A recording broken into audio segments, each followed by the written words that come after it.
Hello बच्चों, let's read out a question first. A parallel plate capacitor is located horizontally so that one of its plate is submerged into liquid while the other is over its surface. So आप figure में देख सकते हैं capacitor है, parallel plate capacitor. एक plate इस तरीके से लिक्विड में डूबी हुई है तो दूसरी क्या है, बाहर पर है. Now the permittivity of the liquid is equals to epsilon. Its density is equals to rho. To what height will the level of the water, ठीक है, level of the liquid in the capacitor rise after its plates get charged of surface density sigma. यदि इन plates को, ठीक है, surface charge density से वो यदि rise up करती है, यानी क्या बोल रहा है कि यदि इन प्लेट्स की जो सरफेस चार्ज डेंसिटी है वो सिग्मा हो जाए, सो उस टाइम पर ये कितनी हाइट तक के लेवल, कितनी हाइट तक के ये जो वाटर है वो राइज अप कर जाएगा, ठीक है ना, थ्रू आउट द कैपेसिटर. वो हाइट हमें कैलकुलेट करनी है. तो चलिए स्टार्ट करते हैं सोल्यूशन से. But before of its let's talk about the key concept which we are going to use here for this question. So यदि मैं यहाँ पर सिग्मा इनक्लोज की बात करूँ, ठीक है ना, sigma enclose, so this will be equals to क्या हो जाएगा, initial surface charge density multiply by 1 minus of 1 by K equal होगा. सो इस कंसेप्चुअल फॉर्मूले का हमें यहाँ पर यूज़ करना होगा. साथ साथ यदि मैं बात करूँ इलेक्ट्रिक फील्ड की, सो इलेक्ट्रिक फील्ड इनक्लोज क्या होती है, surface charge density divided by 2 times of epsilon naught की इक्वल.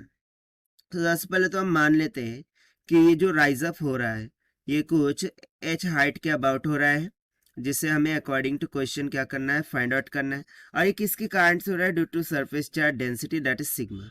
सो लेट्स सपोज कि इनिशियली इस पर प्लस सरफेस चार्ज डेंसिटी होगी, सो ये लोअर वाली पर minus of sigma surface charge density होंगी. और जैसे ही सरफेस चार्ज डेंसिटी इस पर लगेंगी, सो ऑब्वियस सी बात है, ठीक है, इस पर लग जाएंगी इलेक्ट्रिक फील्ड, ठीक है ना, इन राइजिंग ऑफ प्लेट पर लग जाएंगी electric field. So let's suppose कि प्लस के कारण से इलेक्ट्रिक फील्ड डाउनवर्ड डायरेक्शन में लग रही है, दैट इज ई, और माइनस ई ऑफ चार्ज के कारण से इलेक्ट्रिक फील्ड अपवर्ड डायरेक्शन में लग रही है, दैट इज ई. सो इन दोनों कारण से जो नेट इलेक्ट्रिक फील्ड होंगी उसको हम निकाल लेते हैं, E will be equals to, so एक plus surface charge density that is epsilon sigma divided by 2 epsilon naught, और एक due to minus of sigma, so वो हो जाएंगी sigma divided by 2 epsilon naught. और एक जो होगा वो इनक्लोज सरफेस चार्ज डेंसिटी के कारण से होगा. किसकी वजह से, इनक्लोज सरफेस चार्ज डेंसिटी. क्योंकि देखिए यहाँ पर हमें एक इनक्लोज चार्ज भी तो देखने को मिलेगा due to this surface charge density, right है ना. अब वो क्यू इनक्लोज किसके इक्वल होगा, that is the charge Q in bracket 1 minus 1 by K equal, जहाँ पर के क्या है, इस लिक्विड का कांस्टेंट है, ठीक है ना, इस लिक्विड का डाइलेक्ट्रिक कांस्टेंट है. सो इसके कारण से जो भी क्यू इनक्लोज होगा उसके कारण से लग रही होंगी सिग्मा इनक्लोज्ड. सो बेसिकली इसमें से सब्ट्रैक्ट हो जाएंगी, that is sigma enclosed divided by the 2 epsilon naught की इक्वल, ठीक है. So that will be equals to, ये तो हो गया 2 sigma divided by 2 epsilon naught minus of, now sigma enclose from conceptual formula, उसको हम क्या लिख सकते हैं, sigma times of in bracket 1 minus 1 by K, ठीक है. और बाकी ये जो 2 एप्सिलॉन नॉट था वो एज इट इज रहेगा. सो इसको जब हम सॉल्व करते हैं, सो यहाँ से इलेक्ट्रिक फील्ड का मान कितना निकल के आ जाएगा, सिग्मा 2 एप्सिलॉन नॉट को हमने कॉमन काट लिया और इसको थोड़ा सा सॉल्व करते हैं, सो ये नियर अबाउट के plus 1 divided bye K equal आ जाएगा, ठीक है. सो ये तो आई है हमारे पास इलेक्ट्रिक फील्ड का मान.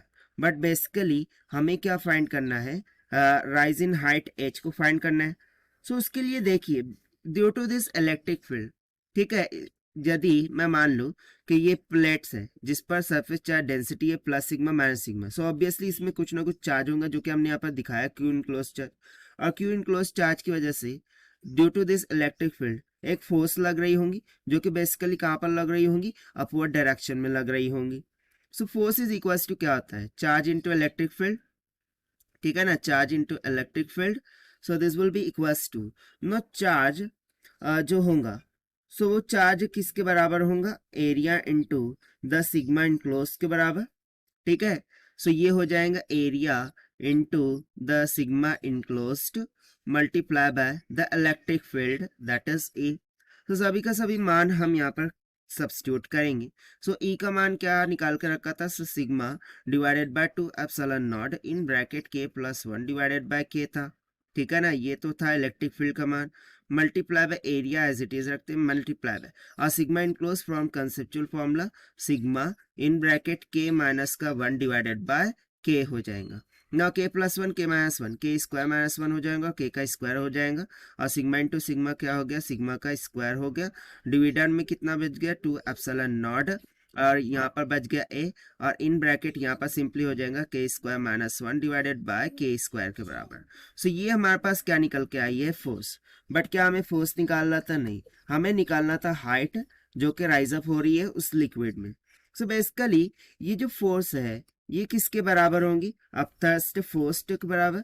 और अपथर्स्ट फोर्स को हम क्या लिख सकते हैं, the height into area into the density into g, ठीक है ना।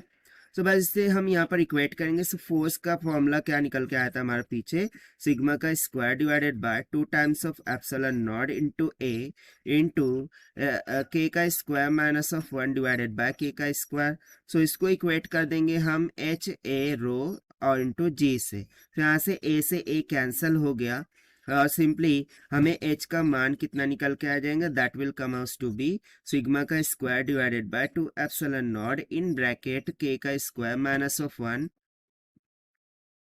डिवाइडेड बाय k का square into rho into g के इक्वल। और यही हो जाएगा हमारा आंसर जो कि हमने फाइंड आउट किया है by the means of the concept of surface charge density formula से। So this is the required solution. I hope you understood well. Best of luck. Thank you.